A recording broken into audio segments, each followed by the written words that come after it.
So now let's get started with the actual coding part of our project. Okay, so to do that, we have to open a command line window, and over here let's create a folder for our project. So I have called it XOR. This video is brought to you by EpiPies Academy. And now over here to open the editor where we want to write all of the code, I'm typing in code space dot, and this will basically open Visual Studio Code, and that is the editor which I want to use in this case. It is completely optional to use whichever editor you want, but I just find Visual Studio Code a bit more clear as to its color scheme and overall formatting of the text. So now over here we have to create a new file. So over here let's create a new file and let's call this index.html. And for this project, this is all that we are going to need. So over here let's start with creating our basic boilerplate. So over here we first of all have the doc type HTML, which indicates that this is an HTML5 script.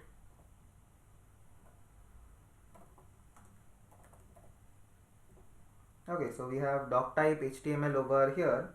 Then we have the HTML tag, and now inside the HTML tag we have the head tag, and now inside the head tag let's basically add a title. So we have a title over here which says TensorFlow XOR gate, or let's just call it XOR gate.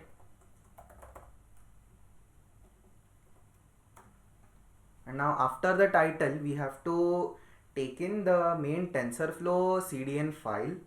So over here let's go on the TensorFlow documentation, and over here we have the script tag. So let's copy it and let's put it inside our code. So now after importing the TensorFlow script, now we basically have to type in our own script. So over here we are only going to be having around 50 lines of code. So for that you can always use an external file, but over here we'll be writing script inside the same index.html file. Okay, so to do that let's add a script tag, and inside script we just have to specify the type, and this is basically equal to text slash JavaScript.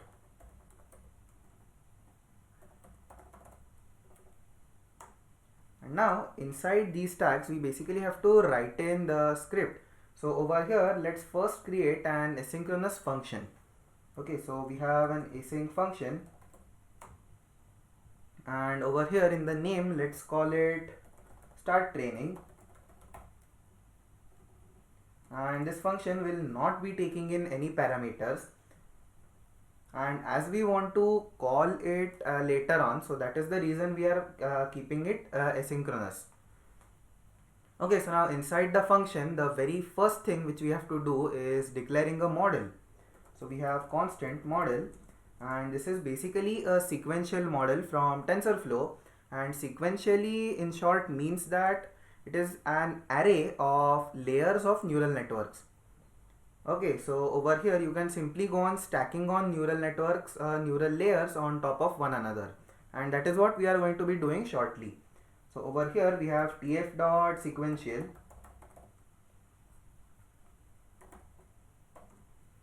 and now on a new line let's start adding various models to this particular, or adding various layers to this particular model. So we have model.add, and inside add we have tf.layers.dense,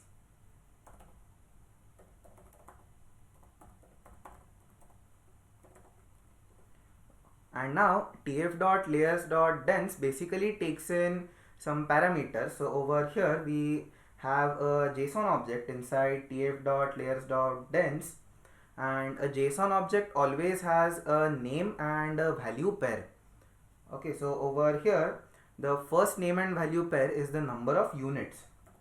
So over here we have units, and the number of units is 10. Okay, so this is the layer 2. So whenever you are adding any layers, then you add the layer on top of one another. Okay, so this is the layer which we want to create as the middle layer, and then we want to create an output layer. Okay, so over here we have 10 units, and now we have to specify the activation function.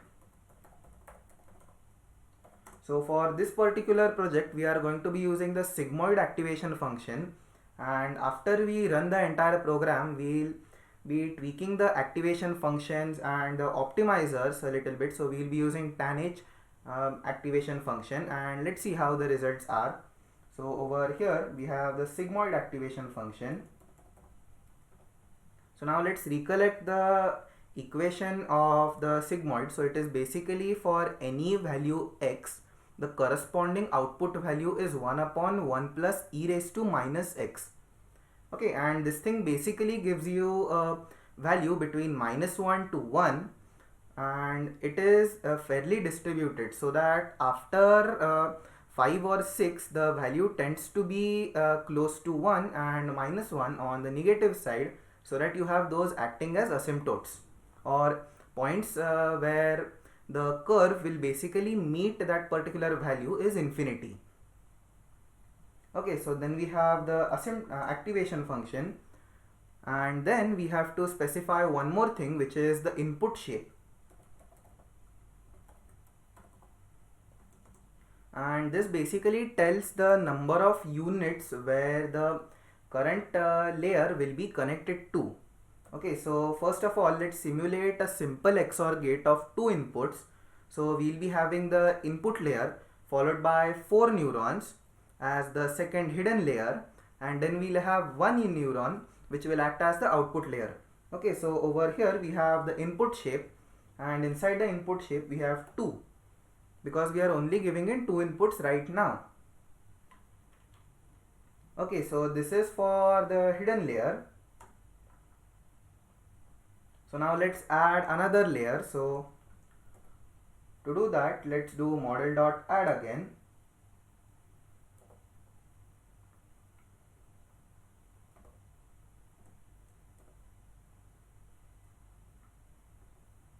So we have model.add,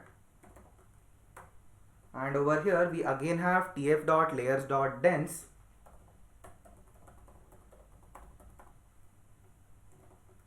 and now we again have to create a similar JSON object with the key value pairs, and the first one is the units, and the number of units over here is just 1, because all you have to tell is the output whether it is 0 or 1. Okay, so we have units which is 1. Then we basically have the activation function, and the activation function over here is sigmoid again.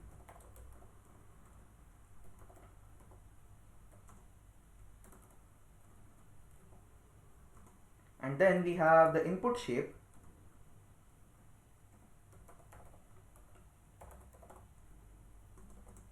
and input shape is basically the shape of the neural layer above this particular layer. So we have added a layer with 10 neurons over here, so input shape should basically be of 10. So with this we have basically created and added stuff inside our model, and so now let's declare some more constant which are related to the optimizer section. Okay, so let's first declare a constant called as learning rate, and this is currently set to 1. We'll be tweaking this value later on. So now after learning rate, let's basically declare the optimizer. So we have constant and we have optimizer, and this is basically equal to tf.train. So now over here if we go to the official tensorflow.js documentation, and over here if we go to the API reference, and over here if we start finding okay, so we have optimizers over here, and we have a lot of different optimizers. Okay, so we have tf.train.sgd, which stands for stochastic gradient descent, then we have the momentum optimizer, then we have the ADA grad optimizer, then we have the ADA delta, then we have the ADAM optimizer, which we are using currently, but we'll be tweaking the nature of the optimizer, and we'll basically dive into the mathematics of how this optimizer actually works, and then we can understand neural networks a bit more clearly. Okay, so over here for our case currently we'll be using tf.train.adam, and over here as you can see all these values are optional, so you can either provide them or not. So over here, just to be a bit more precise, we are going to be providing the learning rate. So over here let's go back to our code, and we have tf.train.adam, and Adam basically takes in the learning rate. Okay, so after declaring the optimizer, we basically have to tell the model to basically start training.